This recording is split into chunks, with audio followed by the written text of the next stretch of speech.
Good morning, my lovely students. How are you? I hope you all are well and good. Okay.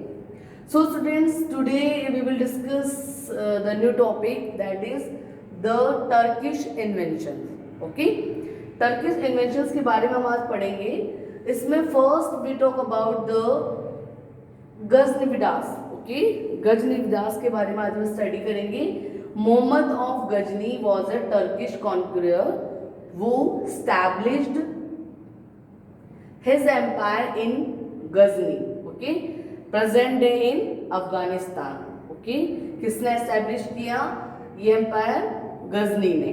Okay he raided India 17 times between 1001 and 1027 CE. Okay Ghazni ने कितनी बार हमारे यहाँ पे आक्रमण किया? 17 time. Okay 17 time तक उसने हम पे रेड किया. और किस प्लेसेस पे? At the places like Punjab, Mathura, Multan and Thaneshwar. These all are places that is 17 time raided by the Ghazni. Okay. Next most daring raids. इसकी जो सबसे चर्चित बहुचर्चित जो रेड है वो कहाँ की थी? कन्नौज. जो इसने 1018 सेंचुरी CE में और सोमनाथ में 1025 CE के अंदर करी थी. ठीक है. सबसे मोस्ट इम्पोर्टेंट सबसे मोस्ट डेयरिंग जो इसकी रेड थी वो कन्नौज और सोमनाथ की थी. ओके मोहम्मद. अब इसके बाद में जो मोहम्मद गजनी था ना, इसने 17 बार हमारे भारत पर आक्रमण किया. और वो प्लेसेस कौन से थे? हमारे मथुरा, मुल्तान, थानेश्वर एंड पंजाब. इसके अलावा सबसे जो डेयरिंग रेड थी इसकी कन्नौज और कहाँ की थी? सोमनाथ की. इसने क्या किया? वहाँ पर अटैक करके सारे जो गोल्ड वगैरह थे उनको इसने अपने अंडर में ले लिया. Mahmud did not wish to rule over India. उसकी ये इच्छा नहीं थी कि वो पूरी इंडिया पर रूल करे. He plundered India and carried away wealth, artisans and learn man. उसका क्या मोटिव था? यहाँ से वेल्थ को ले जाना, आर्टिशंस जो थे उनको ले जाना. उसका मेन मोटिव यही था. वो यहाँ पे रूल करना नहीं चाह रहा था. यहाँ से जो वेल्थ थी, जो धन था, जो भी चीज़ें अच्छी उसको लगती थी उसको वो ले जाना चाहता था. अपने साथ वो उसको ले जाना चाहता था. इसके अलावा जो मोहम्मद था वो क्लोजली एसोसिएट था जो रीबर्थ था ईरानियन कल्चर का. With the wealth taken from India, he decorated the places, mosques and tombs in Ghazni. Ghazni के अंदर जो भी मॉस्क्यूज थे, टॉम्स थे, जो प्लेसेस थे उनको डेकोरेट करने का वो वर्क करता था. यहाँ से जो सामान लेकर के जाता था उनसे. Among them, Firdausi the author of Shahnama, the biography of Mohammad, जो कि बहुत ज़्यादा फेमस हुई. और जो मोहम्मद था उसने अटैक्स किए were devastating in nature. In this show the weakness of the existing kingdom and pave the war way for future invasion. तो इस तरीके से जो मोहम्मद गजनी था उसने इंडिया को सिर्फ लूटने के पर्पस से, जो वेल्थ था, अच्छी चीज़ें थी, उनको लूटने के पर्पस से उसने वर्क किया. और यहाँ से लूट करके जो वो चीज़ें ले जाता था वो उनको मॉस्क्यूज में, टॉम्स में, प्लेसेस में डेकोरेट करने का वर्क करता था. ओके नेक्स्ट है Mohammad Ghori and Prithviraj Chauhan. Okay you know Prithviraj Chauhan और मोहम्मद गोरी का सबने नाम सुना होगा. पृथ्वीराज चौहान का एक सीरियल भी टीवी पे आता था, अगर आप लोगों ने देखा होगा तो, है ना. तो जो मोहम्मद गोरी था, Mohammad Ghori ascended the throne of Ghazni in 1173 CE and he conquered Multan and root of Delhi and the Gangetic Valley and made Punjab his base.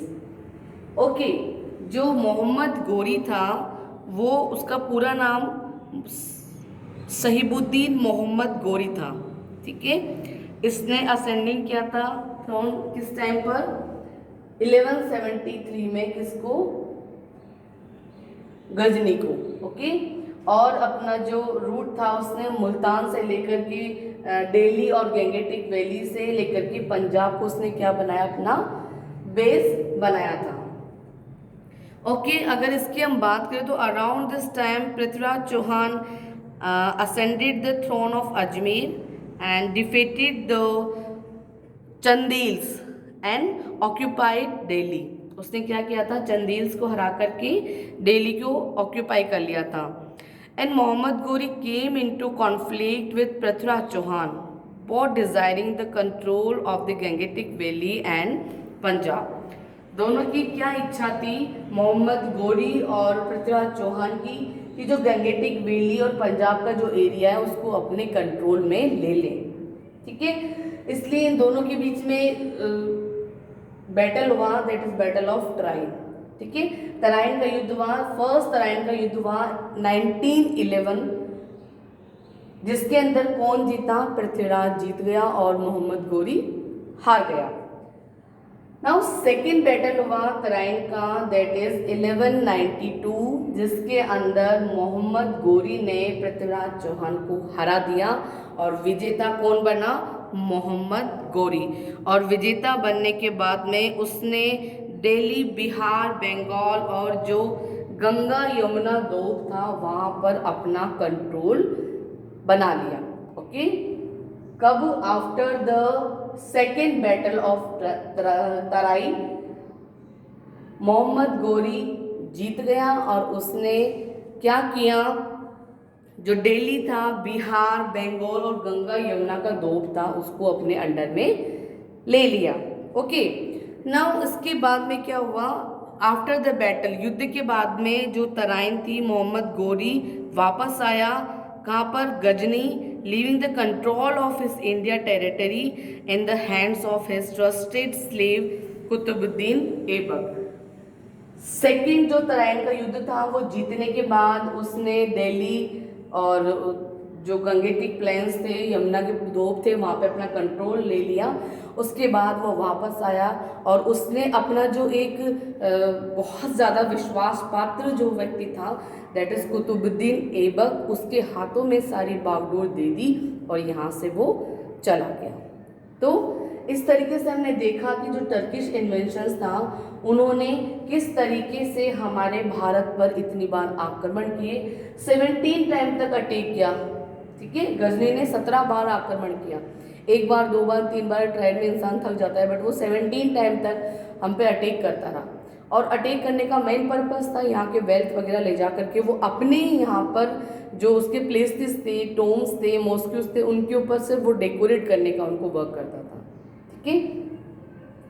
Mohammad Ghori और पृथ्वीराज चौहान की बात करें तो पृथ्वीराज चौहान ने फर्स्ट जो तराइन का युद्ध हुआ दैट इज 1911 के अंदर उसमें पृथ्वीराज जीत गया और मोहम्मद गोरी की हार हो गई। लेकिन 1192 में जो युद्ध हुआ तराइन का उसके अंदर मोहम्मद गोरी जीत गया और उसने जितने भी ये प्लेसेस थे जिनके लिए युद्ध कर रहा था अपने अंडर में ले लिया और लास्ट में वो यहाँ से चला गया और अपने शासन की बागडोर किसके हाथ में दे दी? कुतुबुद्दीन ऐबक के हाथ में। Okay, I hope you all are understand. Okay, thank you and have a nice day.